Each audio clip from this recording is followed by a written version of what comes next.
There's a particular kind of tired that sleep can't touch. Maybe you know it.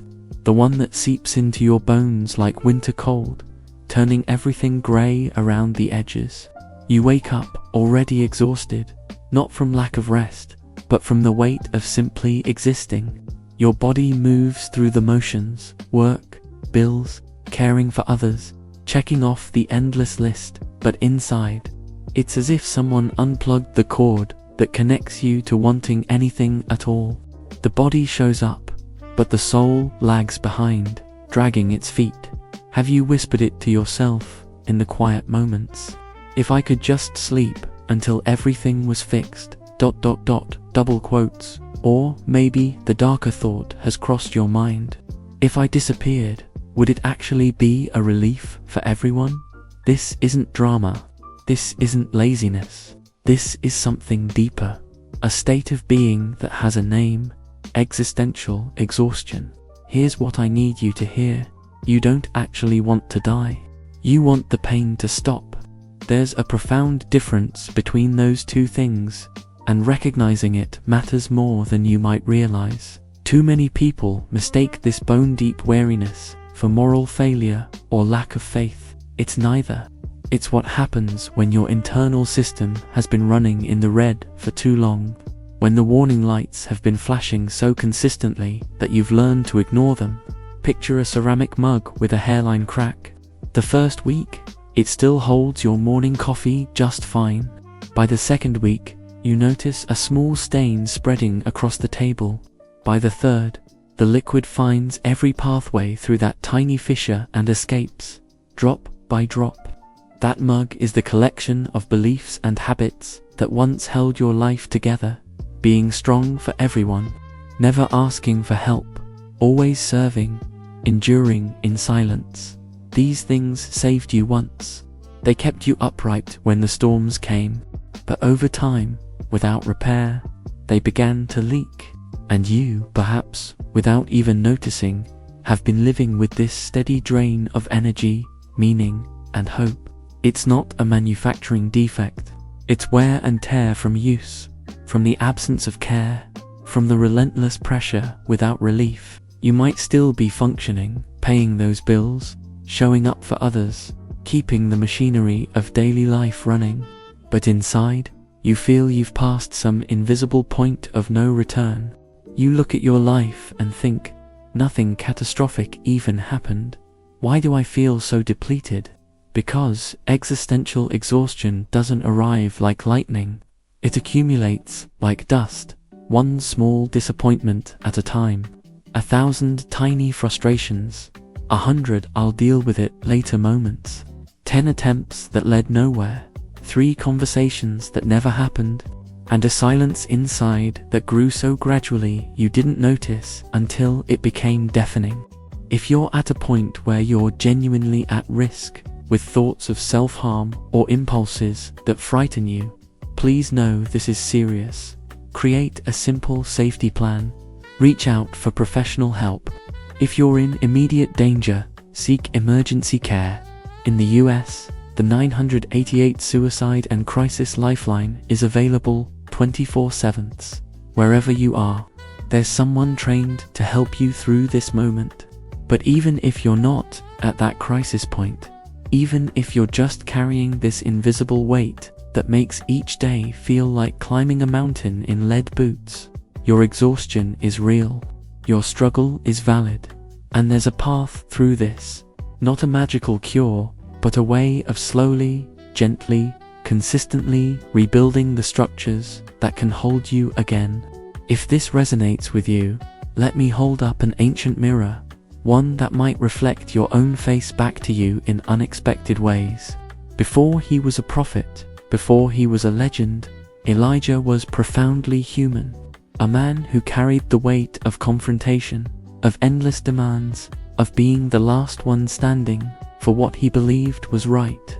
There's a moment in his story, 1 Kings 19, that strips away all the mythology and shows us raw humanity. After pouring himself out completely, after the adrenaline of victory fades, he runs. He hides in the wilderness, collapses under a broom tree, and speaks words that echo across centuries. I've had enough. I can't do this anymore. He asks to die.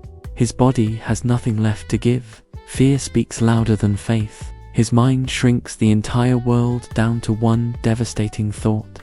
I'm the only one left. Do you recognize that logic? When pain grows large enough, our field of vision narrows to a pinhole. The whole universe becomes our exhaustion, our isolation, our sense that we're carrying something impossible alone. But watch what happens next. No lightning bolts, no divine scolding, no sermon about lack of faith. Instead, the response is achingly tender, almost mundane in its humanity. Bread and water appear. Rest is prescribed. Time is given. After his body is cared for, only then comes the long walk, the conversation that slowly reframes purpose, the gentle revelation that he's not nearly as alone as his pain convinced him he was. Elijah doesn't ask to die because he's weak. He asks because he's depleted. When you've spent months, maybe years, holding up the sky for everyone around you, fighting battles that feel endless, meeting expectations that multiply like shadows at dusk, and barely anyone asks how you're really doing, your strength becomes your prison. The very thing that saved you, that kept you upright through every storm, begins to slowly destroy you from the inside. Here's what breaks my heart and probably breaks yours. This man who did everything right, who stood for truth, who faced down kings and called down fire from heaven, he still collapsed. And that collapse doesn't diminish him, it reveals him. It shows us that even the strongest among us have limits, that even heroes need someone to bring them bread in the wilderness. The care Elijah receives becomes a blueprint for what humans need in moments of existential exhaustion. A body tended to, space to feel without judgment, trustworthy presence nearby, and a small spark of meaning to move toward.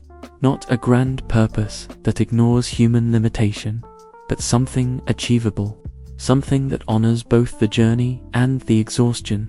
There's a line I need you to hear, one that might save your life. Being strong without boundaries becomes silent self-destruction. Being useful doesn't replace being seen.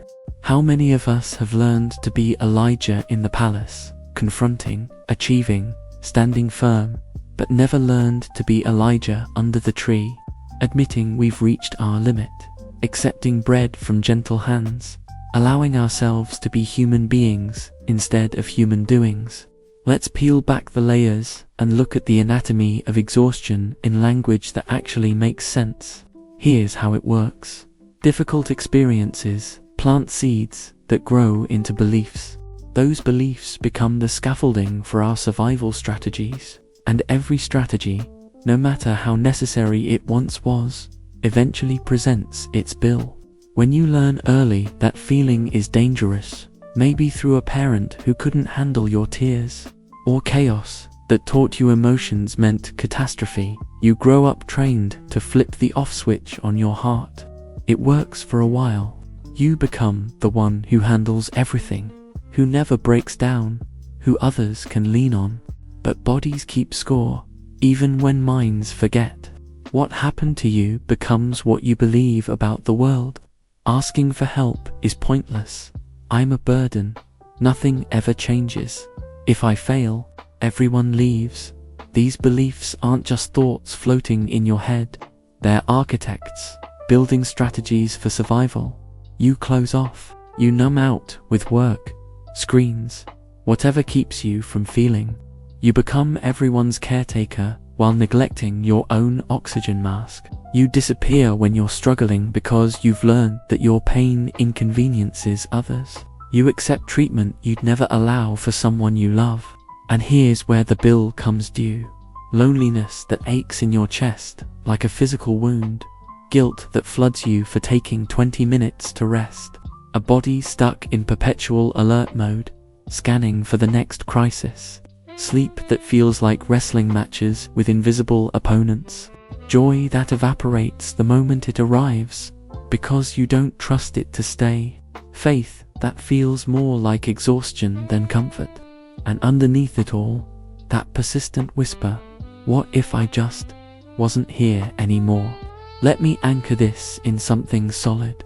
John Bowlby spent his life showing us that consistent care in childhood creates an internal map that says the world is safe, I matter, help exists. When that care is absent or conditional, the body learns hypervigilance instead of trust. The Harvard Center on the Developing Child has mapped how emotional neglect and chronic stress literally reshape our nervous systems. This isn't about blame or dwelling on the past. It's about understanding that your exhaustion isn't character weakness.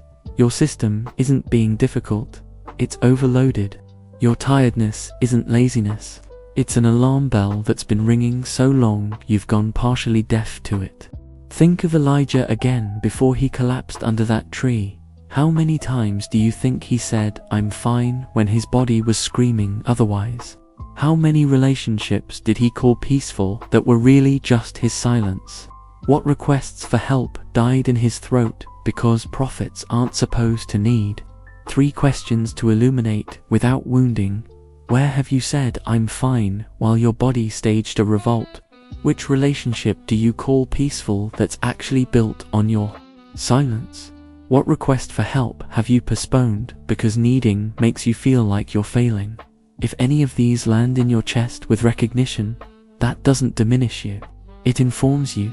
And good information, even when it stings, opens doorways you didn't know existed. There's a knot at the center of this exhaustion, and it's tied with the very threads that once saved your life. It usually begins with virtues that lost their edges, strengths that forgot their limits. You were resilient, the one who could take hit after hit and keep standing. You were responsible, the person everyone could count on, no matter what. You served with your whole heart. You held on to faith like a lifeline. These things kept you alive. They were your superpowers in a world that demanded you be more than human. But virtues without boundaries become prisons. Somewhere along the way, without rest, without borders, without anyone checking if you were okay under all that armor, your strength morphed into a cage. Your service became self-abandonment. Your faith twisted into fear of admitting you're struggling, because wouldn't that mean you don't trust God enough? The very things that saved you are now slowly killing you. Let me say it again, because this might be the most important thing you hear today. Being strong without boundaries becomes silent self-destruction. Being useful doesn't replace being seen. Elijah knew this, not intimately. He gave everything, his safety, his comfort, his very life, to his calling. But he never learned to rest in the middle of the marathon. He had no one to share the weight with, no one to say, let me carry this for a while. When the collapse finally came, when his body and soul simply couldn't generate one more ounce of strength, he did what so many of us do. He confused human limitation with moral failure. He thought exhaustion meant he was weak, faithless, not enough. Tell me you haven't done the same thing. Tell me you haven't looked at your depleted reserves and thought, a better person wouldn't be this tired. A stronger Christian wouldn't feel this empty. If I just had more faith, I wouldn't want to disappear. This is where the crack in the mug spreads, where the hairline fracture becomes a break. But here's what changes everything. The solution isn't to throw the mug away. It isn't to pretend the crack doesn't exist. It isn't even to demand the mug become unbreakable. The solution is infinitely gentler and more practical. Carefully mend what's broken with the gold of self-compassion. Provide support, structures, people, practices, rhythms of rest. Turn down the direct heat for a while. And perhaps most importantly, pour less into it for a season. Not forever. Not as punishment, but as healing. Boundaries. That word might feel foreign in your mouth, might taste like selfishness or failure. But boundaries aren't walls that keep love out. They're the structures that keep you from collapsing under the weight of being everything to everyone. They're the difference between a candle that burns steady and one that melts into a puddle of wax. Elijah under that tree wasn't experiencing divine punishment for his exhaustion. He was experiencing divine tenderness precisely because of it. The same God who called him to confront kings was the God who sent angels with bread, who prescribed sleep, who said, "The journey is too much for you alone." How does this exhaustion show up in the geography of your actual life? You go to bed tired and wake up tired, as if sleep has forgotten how to do its job.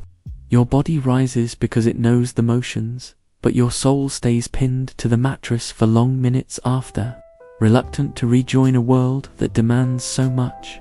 Simple tasks transform into mountains.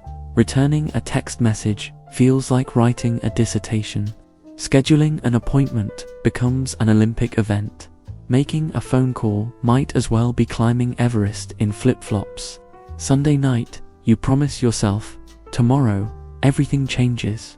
Monday arrives, and your body doesn't get the memo. The gap between intention and action becomes a canyon you can't cross. So you isolate to avoid being a burden, losing yourself in screens for hours because thinking hurts too much. You postpone simple decisions, what to eat, what to wear, whether to go out, because the fear of choosing wrong paralyzes you. Some days, you paste on a smile and deliver a performance worthy of an Oscar. But inside you know you're playing a character you can no longer sustain. The costume is too heavy. The script no longer makes sense. In your spiritual life, if you have one, the disconnect becomes even more pronounced. Prayers feel like words thrown into a void. The worship songs that once moved you now grate against your nerves like sandpaper. Your mind recoils from every platitude. Every God won't give you more than you can handle that feels like a slap when you're already drowning. You try gratitude lists, counting blessings like sheep, but the phrase "I should be happy" becomes another stone in your backpack of guilt. Part of you wants to keep going for the people you love, your children, your partner, that one friend who still checks in. Another part fantasizes about disappearing, not in a dramatic way, but just ... fading, sleeping until the world figures itself out, becoming invisible until the pressure to exist eases up. Here's the truth beneath the truth. You don't actually want to die. You want the pain to stop. You want the weight to lift. You want to remember what it feels like to want things again. This specific brand of exhaustion, this existential tiredness, is your system's way of saying it's carrying more than any system was designed to carry alone. Elijah knew this exact feeling. Can you imagine him in those days before his collapse, going through the motions of being a prophet while his inner world crumbled? The prayers that once connected him to the divine probably felt like echoes in an empty room. The very faith that had sustained him through impossible odds now felt like another expectation he couldn't meet. When he finally said, "I've had enough," he wasn't just talking about his circumstances. He was talking about this, the soul-deep exhaustion of being unable to feel what you're supposed to feel, believe what you're supposed to believe, want what you're supposed to want. Your exhaustion is not a character flaw. It's a signal, a flare shot up from your deepest self saying, something has to change. Because this isn't sustainable. Let's build a bridge out of this darkness. Not a magic carpet, not a miracle cure, just a simple footbridge made of small, doable steps you can take today. And I'll give you anchor phrases for when guilt tries to pull you back under. First step, name it and tell someone safe. Speaking your exhaustion aloud breaks the spell of isolation. Choose someone with the capacity to truly listen, a friend who knows how to sit with difficulty, a family member who won't panic, a counselor, a trusted spiritual leader. If you're afraid of overwhelming them, start small. Try this: "I'm not doing well, and I need to share some of what's weighing on me." Or, You don't need to fix anything. I just need someone to hear me say that I'm at a level of exhaustion that scares me. When your brain whispers, "Never mind, it's nothing," remember, this isn't drama. It's a smoke alarm going off in your soul. Second step, tend to the minimum body. When you're existentially exhausted, your body becomes a battlefield. Basic care isn't luxury, it's survival. Forget perfection. Today, just make your bed. That one small act of order in chaos. Drink water at actual intervals, not just when you're desperate. Walk for 10 minutes, even if it's just to the mailbox and back. Eat something real, an apple, toast with peanut butter, anything that isn't from a vending machine. Put your phone across the room when you sleep. Anchor phrases. Today I won't fix my entire life. I'll just do the next caring thing possible. My body isn't my enemy. It's screaming for help the only way it knows how. Third step, create a simple safety plan. When the urge to disappear intensifies, have 3 agreements with yourself and someone you trust. Remove immediate dangers from reach. Send a one-line text to your designated person, even just struggling today. Remember 3 small reasons to stay. Write them down. Crisis hotline numbers, 2 names, 3 tiny anchors, your dog who needs feeding, coffee with a friend next week, your mother's birthday, that show you want to see the end of. Anchor phrases, when disappearing feels like the only option. I'll text name first. I won't make permanent decisions based on temporary pain, no matter how endless it feels. Fourth step, seek professional help when possible. Therapy helps untangle the knots in your thoughts. Sometimes medication is needed to support your chemistry while you heal. Asking for help isn't failure. It's the most responsible thing you can do. Anchor phrases, not managing alone doesn't make me weak. It makes me human. Taking care of my mind is taking care of everyone who depends on me. Fifth step, tend the smallest flame of meaning. Forget finding your grand life purpose right now. You just need one tiny reason to get through today. Water 1 plant, write 3 sentences in a journal. Listen to 1 song that reminds you who you were before all this. Make bread. Walk to the corner. Anchor phrases. I don't need to know life's meaning. I just need today's. Staying is how I love, including loving myself. Choose 1 micro step for the next 24 hours. Tomorrow, choose again. This is how cracked mugs begin holding water again. 1 small repair at a time, with gentleness, with less direct heat. Let's return to Elijah's mirror, but without the religious platitudes that make pain feel like punishment. The moment he asked to die wasn't the end of his story. It was the moment heaven changed its approach. Notice the tenderness of the response. First, bread and water, not a sermon, just sustenance. Then sleep, not productivity, just rest. Then a long walk, not rushing, just movement. Then a conversation that didn't shame his exhaustion but acknowledged it. The journey is too much for you. Finally, a mission that fit his depleted state, not one that ignored his humanity, but one that moved through it. With companionship and manageable direction, your "I can't do this anymore" can be a turning point too. Not because everything will suddenly become perfect, that's not how healing works, but because you don't have to stay frozen in that desperate moment. You can receive care. You can accept that the journey has been too much. You can let yourself be led, 1 small step at a time, toward something sustainable. Yes, there will be setbacks.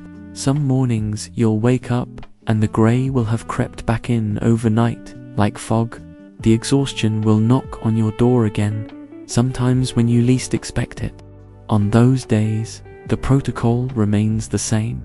Minimum body care, 1 text to your safe person, 1 small reason to stay, a break from screens, and the same anchor phrase on your lips. Today I won't fix my entire life. I'll just do the next caring thing possible. Think about what Elijah's story really tells us. After his collapse, after the bread and sleep and divine encounter, he didn't become invincible. He didn't transform into someone who never struggled again. He simply found a way to continue differently. He took on an apprentice, someone to share the load. He learned to work within his limitations rather than despite them. He discovered that even prophets need practical help and human companionship. This is what getting better actually looks like. Not a complete personality transplant, not waking up one day freed from all struggle, but slowly learning to live with more gentleness toward yourself, finding ways to share the weight, building in rest before you collapse, recognizing exhaustion as information rather than failure. The path forward isn't about becoming someone who never gets tired. It's about becoming someone who responds to tiredness with compassion instead of contempt. Someone who sees their limits not as character flaws but as part of being beautifully, vulnerably human. Someone who can say, "I need help," without feeling like they're betraying their own strength. Elijah's story isn't a fairy tale where exhaustion magically disappears. It's the story of someone who wanted to die from exhaustion but found a way to live, not the same way as before, but in a way that honored both his calling and his humanity. He learned that needing care doesn't negate your purpose, that accepting help doesn't diminish your strength, that continuing differently isn't the same as giving up. And that's already everything. That's already the miracle. Not the absence of struggle, but the presence of support. Not the elimination of exhaustion, but the addition of tenderness. Not perfection, but progress. One piece of bread, one sip of water, one gentle step at a time. We've come full circle now, and I want to close with the same respect and clarity we began with. You might be living in survival mode right now, your heart redlining, unable to see any reason to continue, and yet still choose to give yourself one more day, with a little more care and a little less isolation. The fact that you've made it to the end of these words is itself a signal. There's a part of you that still wants to try. Tend to that part like the precious thing it is, because it is. Here's something I need you to understand about boundaries. They don't push love away, they push abuse away, including the abuse you've learned to inflict on yourself in the name of being strong. Every time you've pushed past exhaustion, ignored your body's pleas, said yes when everything in you screamed no, that was a form of self-abandonment that you learned somewhere, probably when you were too young to know better. Today could be the beginning of a less cruel way of existing. I promised to return to where we started, and I keep my promises. This deep existential exhaustion isn't weakness, isn't lack of faith, isn't character failure. It's a signal of overload, loss of meaning, and internal isolation, and with support and small, consistent movements, you can rebuild boundaries and reduce the risk of hurting yourself. Think of Elijah one more time. His story doesn't end with him becoming someone who never struggles. It ends with him passing his mantle to Elisha, literally handing over his prophet's cloak to someone else. He learned the holiest thing he could do was share the load. He discovered that even divine callings require human limitations. He found that asking for help wasn't faithlessness, but wisdom. You don't have to carry your mantle alone anymore. Whatever weight you've been bearing, the care of others, the pressure to perform, the exhaustion of always being the strong one, it's okay to set it down for a moment. It's okay to ask someone else to help you carry it. It's okay to admit that the journey has been too much for you alone. Choose one small gesture in the next 24 hours. Make your bed. Text one person. Take one walk. Drink one full glass of water with intention. And then notice your breathing afterward. Notice if there's even the tiniest shift, the smallest loosening of the knot in your chest. That tiny shift is the beginning of everything. This content is educational, offered with deep care for your well-being. If these words have stirred intense suffering, please reach out to a professional. Activate your support network, even if it feels impossibly hard. If you're at risk right now, seek emergency help immediately. In the United States, call or text 988 for the Suicide and Crisis Lifeline. Wherever you are, someone is trained to help you through this moment. Stay, not because everything is okay, but because everything can still change. Not because the pain has stopped, but because you deserve to be here when it does. You're not alone in this. Even when that ancient exhaustion tells you otherwise, even when isolation feels like the only truth, you are not alone. Stay. Tomorrow needs you, even if today doesn't feel like it does.